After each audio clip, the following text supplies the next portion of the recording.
Good evening, Plainview! No, stop it, it's deafening.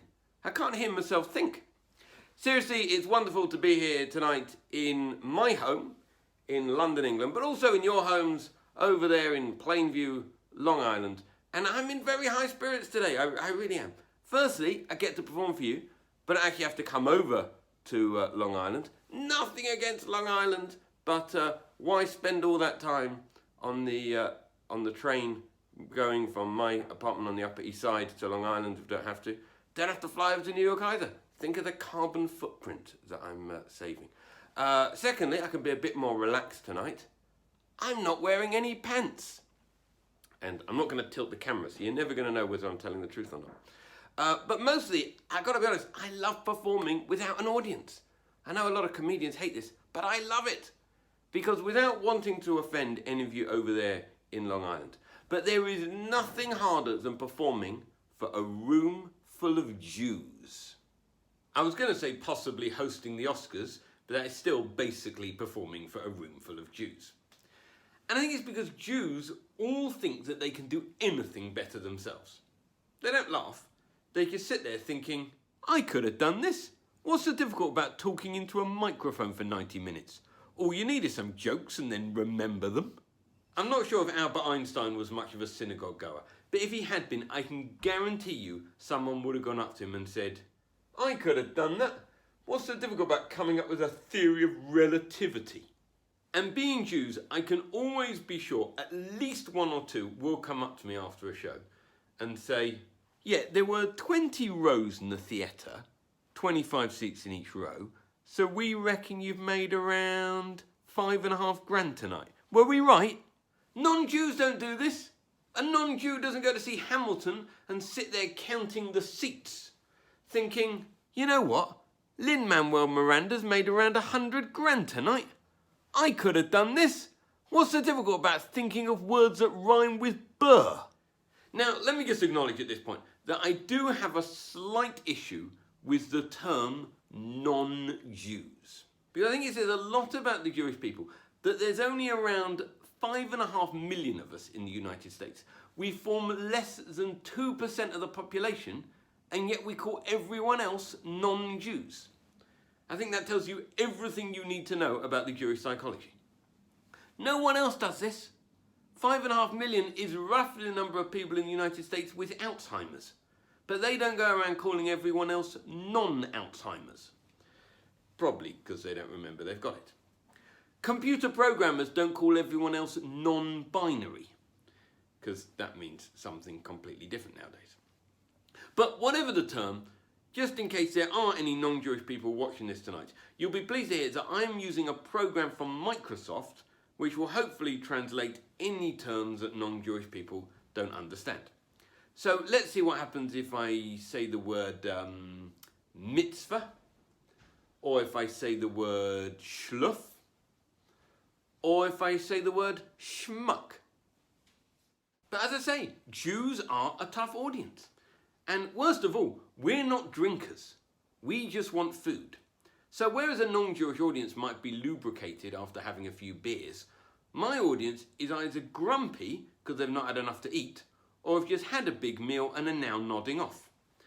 One good thing is I get to try out some new material, no one's the wiser. During one Jewish gig last year, I actually Skyped my children halfway through. No one seemed to notice.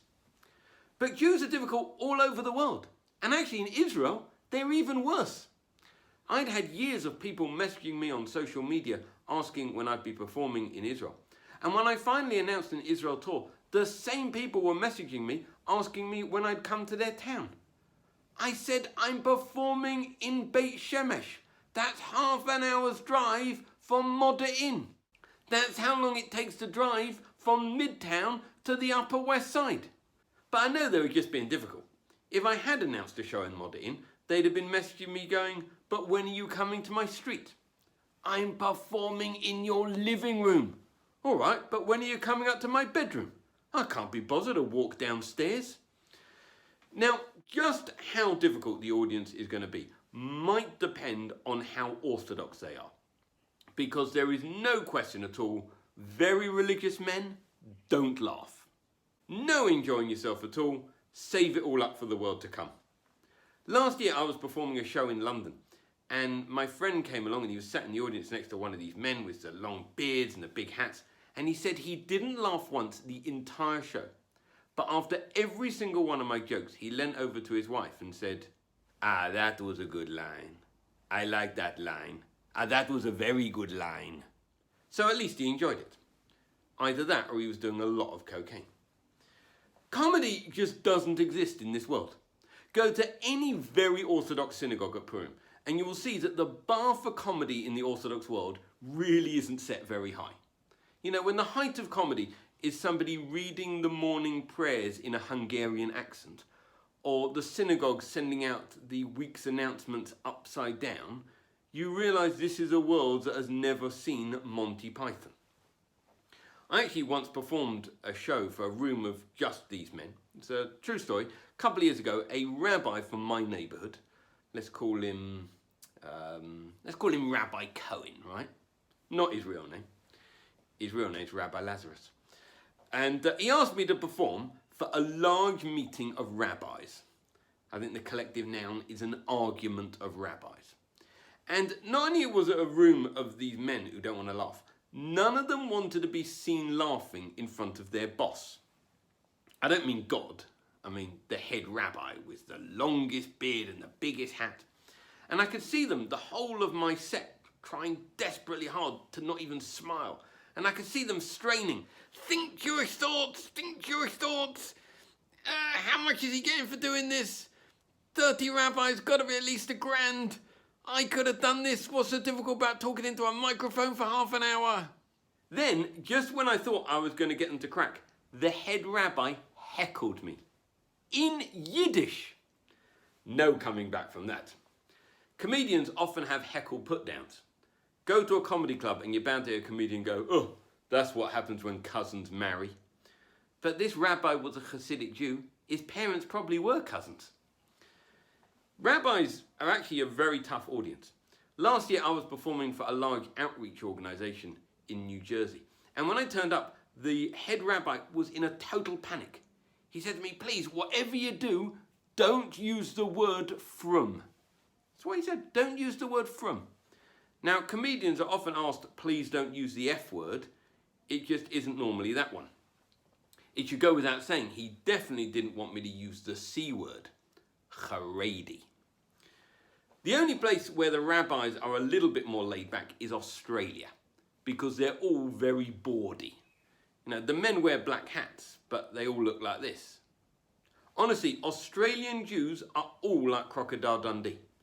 Go to a circumcision in Australia and the baby's looking up going, "Call that a knife?" But anyway, the reason that I am stood in my home and not together with you is obviously nothing to do with not wanting to perform for Jews. It's simply due to the terrible coronavirus which has afflicted the world. And I'm sure I'm not alone in thinking this has been the most bizarre period of my life and very challenging for a hypochondriac like me. You know, we're constantly being told to Google the symptoms, but I'm the man who once self-diagnosed Dutch elm disease. It was only back in March that the whole world started to wear masks, and it was nothing to do with Purim. Everyone was scared to leave their house. I actually took the opportunity to email 2,000 people to tell them that I had bought them Mishloach Manos, but I couldn't deliver them because I was self-isolating. In truth, I did end up self-isolating for 2 weeks, but I waited until my shul reopened. No point in wasting it when the shuls were closed. But everything closed down. Shuls closed, schools closed. We live across the road from both a school and a shul. I had genuinely forgotten what it was like not to have our driveway blocked. And then, for some bizarre reason, the entire world started panic buying toilet paper. I mean, this is bizarre. If somebody broke into your synagogue now, they would leave the Sifrei Torah alone and head straight for the restrooms. I mean, this is life-changing. The next time a collector knocks on our door, I'm just going to hand him a few sheets. Maybe a quarter of a roll if I'm feeling particularly flush. But we're trendsetters. We really are. I had avoided shaking hands for years. And people used to laugh at Orthodox Jews who sat on planes like this. Who's laughing now? Well, we all are, obviously, but you get my point. Some very nervous Orthodox Jews even worry that their hats may catch coronavirus.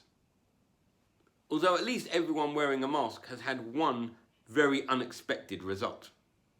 Unpixelated photos of women in the paper. Who'd have thought it? Although I'm convinced the whole world just wants to be Jewish.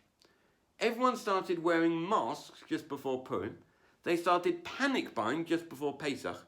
And then everyone started counting days and weeks in quarantine and refraining from taking a haircut just before the Omer. Then in July I leave my house and everyone's standing in line to buy new clothes and have their haircut just before the 3 weeks. The 3 weeks, of course, that very sad period when we're not allowed to have our haircut, buy new clothes or hold weddings. So basically like the rest of 2020. But then the entire Jewish world started offering online content like this. Even the most Orthodox synagogues. Which is bizarre because there is nothing that gets the Orthodox rabbis more worked up than the internet. They are very concerned. I've seen them tweet about it all the time. We have rabbis that organise mass iPhone burnings in case, God forbid, anyone should ever see a naughty website on his cell phone. For these rabbis, the iPhone is the most dangerous apple since the Garden of Eden.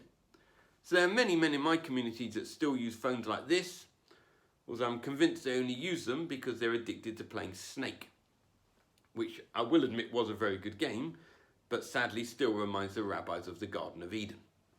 Forget the iPhone 11, the most desirable phone in my community would actually be this. If Apple ever brought out one of these, they would clean up in Brooklyn. But I'm absolutely convinced all these online shurim were just a test, and that at some point in the future a letter will be sent out. We noticed in April that you attended an online shir despite previously agreeing not to have the internet. I am afraid your daughter can no longer attend our school. Many people even held their Seder over Zoom, although they clearly forgot to invite Elijah, as apparently he still didn't turn up this year. Zoom has completely changed how we perceive other people. The next time I open an Orthodox Jewish newspaper and see a woman's pixelated face, I'm just going to assume it was a screenshot of a lady with slow internet. Meanwhile, my rabbi was very unimpressed when I attended his online Zoom shir and he saw my background. For some reason, he didn't find it very funny. Then I ended up attending the world's worst ever Yom HaTzmaut party. And then one Friday, I actually attended the men's mikveh on Zoom. Never again. And just be grateful I don't have a photo of that to show you. But the world has changed. People who previously claimed not to have the internet are suddenly online, binge watching everything from Breaking Bad to Game of Thrones. I've actually used all my free time to finally binge watch the news from the beginning. Please, no spoilers, because I'm only up to the Walter Cronkite era. By the end of this, we'll have all spent so much time watching Netflix, I'm not entirely sure if we'll ever be able to go back to shul and learning. Judaism is going to have to adapt if it wants to survive. Don't fancy going to shul every Shabbos morning? Fine, you can just binge lane the Torah over one weekend. It's going to have to start giving us recommendations. Because you fasted on Yom Kippur, we think you may enjoy Tisha B'Av. Because you celebrated the New Year for humans, we think you may enjoy the New Year for trees.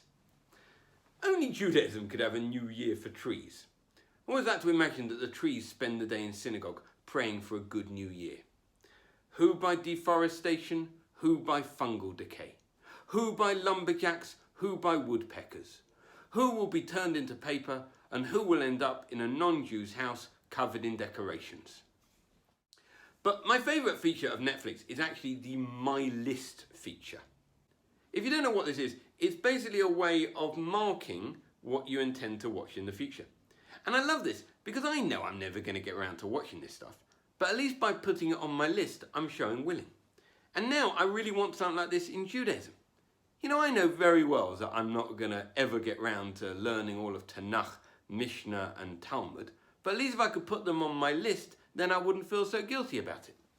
Then when you die and the heavenly court asks why you haven't done enough learning, you can say, no, look at my list. Kabbalah, Mishnah Brura, the complete commentaries of Rashi and the Rambam. It's not my fault I died before I got a chance to learn them. I think the moment I realised quite how grave the coronavirus was when I read in the newspapers that ISIS had warned their followers not to go to Europe because of it. Now that is one serious illness when even terrorists and suicide bombers, whose sole purpose is to kill as many people as possible, often including themselves, are worried about it. But obviously we all became trapped in our homes and had to even pray on our own. I actually quite enjoyed davening on my own. I'd wish myself a Shabbat Shalom and then hand myself some very nice candies. Although one week I said something in my sermons that I didn't agree with and vowed never to set foot in my own home again. I realised that actually wasn't that practical, so I set up my shul in one room and then designated another room as the shul I never go to. And cleverly I made this the kitchen because I never went in there anyway.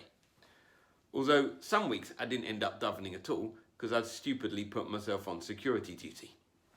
But obviously this has been difficult for us because most practices in Orthodox Judaism require the participation of other Jews. So for prayers we need 10 Jewish men over the age of 13. For grace after meals we need 3 Jewish men over the age of 13. For our Barry Manilow concert we need 3,000 Jewish women over the age of 70. When Barry Manilow came out the closet, it was a day of mourning for many older Jewish women. My mother hasn't been the same since. So as a result of coronavirus, I'm without an audience today. But there have been lots of other things that I've missed during this period as well. For a start, I really did miss my synagogue. I belong to this synagogue, which may be incredibly orthodox, but which was strangely built above a Blockbuster video store. Although if you came to my synagogue, you would see that compared to the other men who go there, I'm practically a Gentile. They won't even come and see me perform unless men and women are separated by a mechitza. At least that's the excuse they give me. They'd probably go and see Chris Rock at Madison Square Garden, no problem at all. They just don't want to see me. I also really missed my rabbi. This is my rabbi, who's a bit of a character because he doesn't speak English, he speaks Yinglish. And it's this very odd thing, because you go to Williamsburg in New York and imagine they're all going to speak with a Brooklyn accent and be like, hey, how you doing? But they don't. They go, hello, how are you? And this is a worldwide thing. Go to Stamford Hill in London, and by rights they should all speak with a Cockney accent and be like, all right, mate, how are you, mate? But they don't. They go, hello, how are you? And I remember going to the rabbi's house for the first time, and he said to me, Mr. Blaker, come in. And then he said to me, Mr. Blaker, what is your name? I said, Ashley Blaker. He said, no, what is your name? I said, Ashley Blaker. He said, no, what is your name? I said, Ashley Blaker. I said, well, I thought I'm going to be all night. And then he said to me, now, Ashley Blaker is just your nickname. Just what's on your passport, what the Gentiles call you. What's your real name? I said, oh, I see. Abdul Muhammad. He didn't find it funny. If anything, I think he was a bit scared. If you didn't realise, he wanted my Hebrew name, which is Hanan ben Moshe Halevi. That means I'm in the tribe of Levi's. We made your genes. It also means when the temple in Jerusalem is rebuilt, I'm going to be washing hands and feet. Orthodox Jews often say, may the temple be rebuilt speedily in our days. I always think, I don't want to be washing hands and feet. I'm happy to wait. Also, all this talk about rebuilding the temple, but we're Jews, so no one will be happy. Some people will say it's too hot. Some people will say the air conditioning's on too high, the prayers are too fast, the prayers are too slow. I don't like the way the new priest is slaughtering the animals. What was wrong with the old priest? I guarantee you, give it 2 months, there'll be a breakaway temple for the people who wouldn't be seen dead in the main temple. I even found myself missing the security men you get outside shuls. Last year I performed at a synagogue, and when I turned up, the man on the door wouldn't let me in until he'd searched for all my bags. And I said, look at that poster behind you. That's me. And he turned to look at it and went, it's amazing the lengths some people will go to. Now, that would be some terrorist. You know, not only is he walking around looking like this, he has gone to the effort of writing a Jewish stand-up comedy show, learnt it, and persuaded people to book him to perform it. The audience is so difficult, you'd actually have to admire that. But all the amenities of the Jewish world closed down. So I actually had some new clothes that I bought just before lockdown, but I couldn't wear them because I hadn't had them checked for shatness. If you don't know about this, it says in the Bible that we're not allowed to wear items that contain both wool and linen. So if, say, you buy a woolen jacket, you can't just wear it in case they put some linen in the shoulder pads and not put it on the label.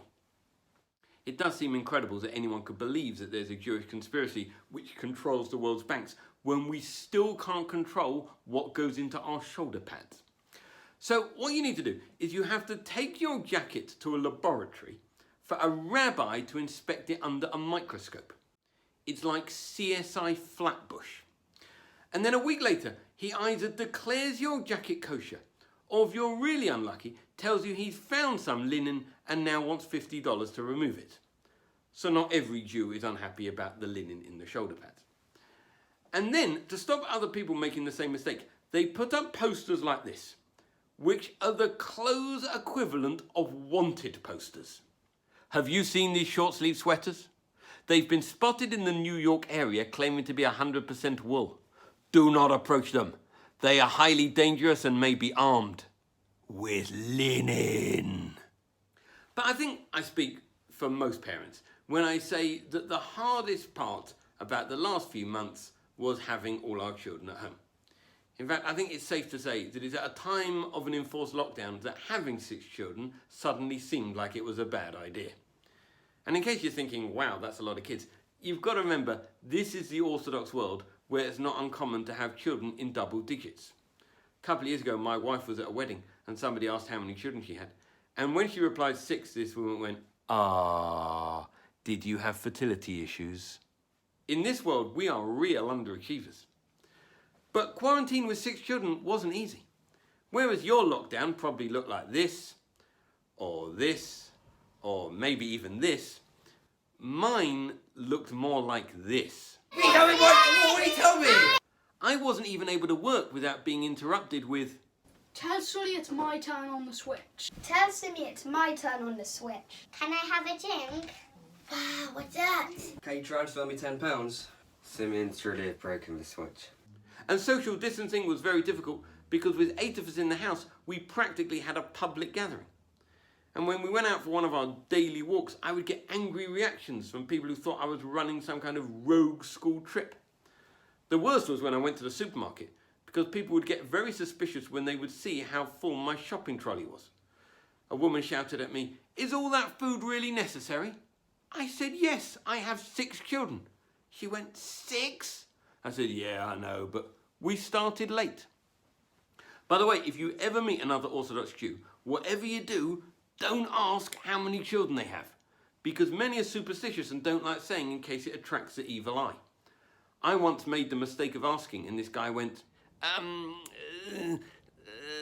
more than a basketball team, but fewer than a baseball team. I actually now do this myself. If anyone from my synagogue ever asked how many children we have, I always say, more than the Gospels, but fewer than the disciples. They've got no idea. But anyway, I don't mind telling you, we've got 6 children, which meant that there was never enough toilet paper to go round, so Monday was rationing day. Use it wisely. Clever Sarah is still in pull-ups, so she's having the last laugh on all of us. Now, one thing you can do when you have a large family is try and make one of those viral videos where everyone sings a song from a musical. Okay, so Ophi, you're going to be Hamilton, Aaron Burr, Lafayette, Lawrence, Angelica and Eliza. Okay, so Ophi, when I say go, it's going to be, I'm not throwing away my shot, and go. Now, where are you going? Now come back. To be honest, I'm just now hoping that the government keeps that rule about 30 guests at a wedding until I've married off all my children. So anyway, like everyone else, we started our own homeschool. This is the crest, Base Blaker. And I'm actually really happy about this because I realised that we've set up a school in our home for 6 children without informing our neighbours, without seeking planning permission, looking into health and safety, and with almost no possibility of ever covering the national curriculum, which is the most Jewish thing I've ever done. In fact, I think I only now finally feel like a real Orthodox Jew. And I've been very strict about what kind of uniform my children wear to school, even what kind of kippah my boys wear to homeschool. Because if you didn't know, there's actually quite a lot of nuance as to what your kippah looks like. For a start, you can tell a lot about your fellow Orthodox Jew by the colour. So, for example, there's black, very Orthodox, red, bit less Orthodox, rainbow, Orthodox Judaism might not be for you. Then there's the material, so there's velvet, very Orthodox, knitted, bit less Orthodox, satin, you're the Pope. I'm not making this up, but there are very Orthodox Jewish schools that ban the boys from wearing a kippah without a rim. This thing here is a rim. Believe it or not, in the world of Orthodox Judaism, this is highly rebellious. We're more obsessed with rims and pimp my ride. You know, in the normal world, teenagers rebel by getting tattoos and piercings. In the Orthodox world, a rebellious boy wears a rimless skull cap. Don't tell my parents, but look at this. It's the one Kanye West wears. I know this all sounds completely crazy, but trust me, even a kippah can end up looking anything but Jewish. Don't believe me? See, wearing a big velvet kippah is very Jewish. Not so Jewish to wear one featuring your heraldic crest. And if you hadn't noticed already, look at that. No rim. Very rebellious Prince Charles. Now, one good thing is that my wife is a teacher. But the trouble is, she teaches English, which meant that I was left with the Kodesh, or the religious side of the curriculum. And as a result, I imposed some very strict entry criteria. In fact, on the first day of homeschool, all of my children were excluded because I found out that their father wasn't davening with a minyan. To be honest, I wasn't that impressed with their mother's level of modesty either, and sent home a very strict letter demanding that her sleeves always cover the elbow. And if you think this is strict, you've got to realise that many Orthodox Jewish schools are like this. Only in the world of Orthodox Jewish schools could you have children banned from collecting football stickers or baseball cards, having to collect rabbi cards. How incredible is it that in our community we have children that don't idolise overpaid ball players like Derek Jeter, but instead get excited about a load of old men who all look like they're taking part in a Santa Claus look-alike competition. Of course, it should go without saying that Orthodox Jewish children have never heard of Santa Claus, which is a shame because he should be a Jewish role model. You know, he's a fat man with a long beard who parks wherever he likes and has to buy gifts for far too many children. If anything, he's overqualified. So anyway, we set up a homeschool and we had a few arguments about the timetable, but we sorted it out eventually. The children did want some science and geography as well, but I made them see sense in the end. If only Minecraft really was on the national curriculum, my children would actually be doing very well in school.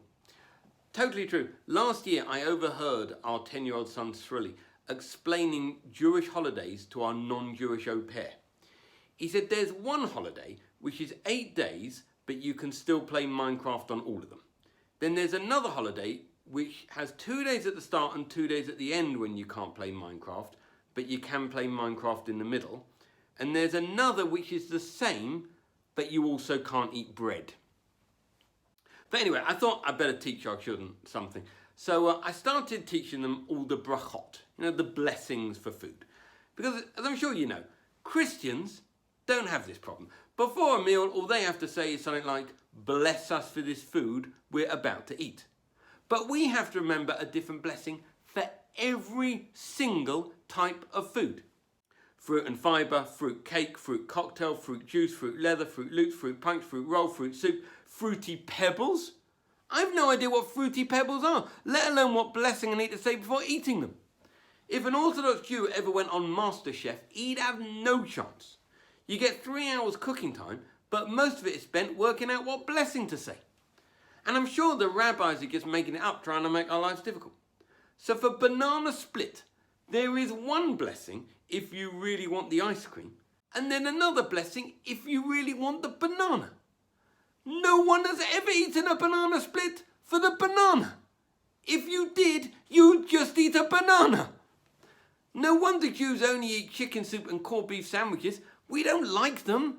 We just can't be bothered to learn thousands of other blessings. To be honest, this situation was so difficult. In the end, I had to come up with quite a radical solution.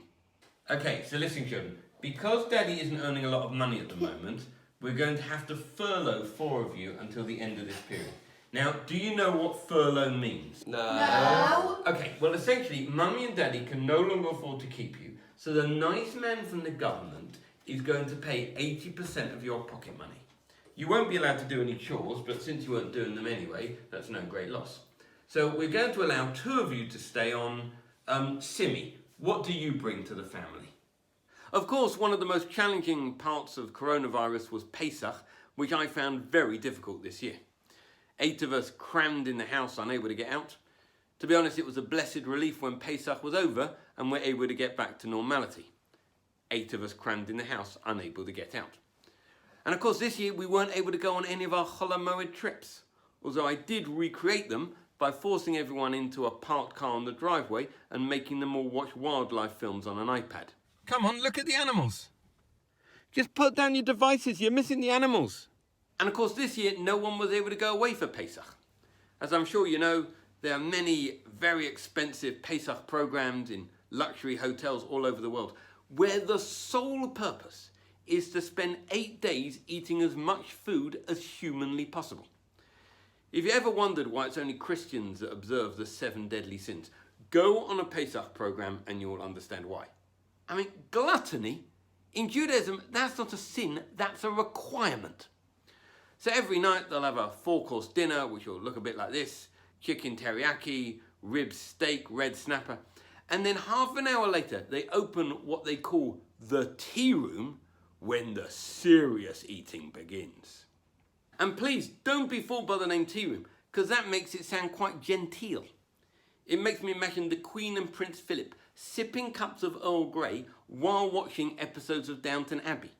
Not hundreds of American Jews fighting with each other to be first to stuff several thousand more calories. It's like saying you're going to the smoking parlour when you actually mean crack house. They should just call it what it is, the give yourself type 2 diabetes room.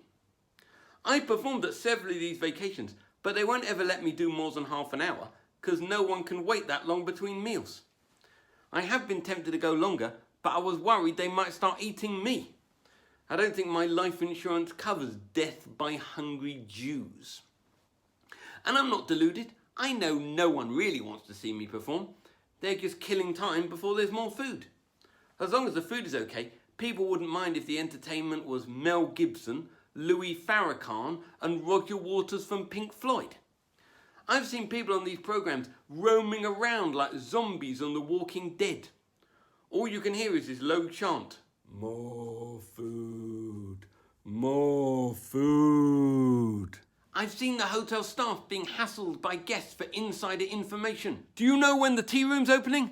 Please help me out. I'm dying for some cinnamon balls. God forbid the non-Jewish world should ever find out about the Passover vacation, because I'm not sure how we'd explain ourselves. We'd have to argue that all the overeating was a religious requirement.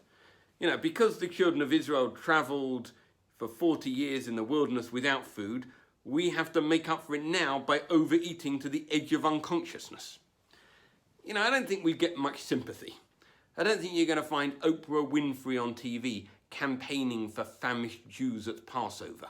Did you realise that there are Jews in Florida that haven't eaten for 15 minutes? Please pick up the phone and give us your money. These people need cake and they need it now. Well, I'm afraid that's nearly all we've got time for. I've got to go and check all the messages on my iPhone and then burn my iPhone. But a few things I need to say before I go. Firstly, a very big thank you to everyone involved in organising this show tonight, particularly Ariana, hello Ariana, and everyone else at Plainview. I really hope I can actually perform for you in person at some point in the future. If you are on social media, please do look me up. All my accounts are on screen at the moment: Facebook, Twitter, Instagram. And if you're not on social media, you can always join my WhatsApp group. But please stay safe, as I know we're meant to say at the moment. And if you've enjoyed it, my name's Ashley Blaker. If you haven't enjoyed it, my name's Rabbi Sachs. Thank you very much and good night.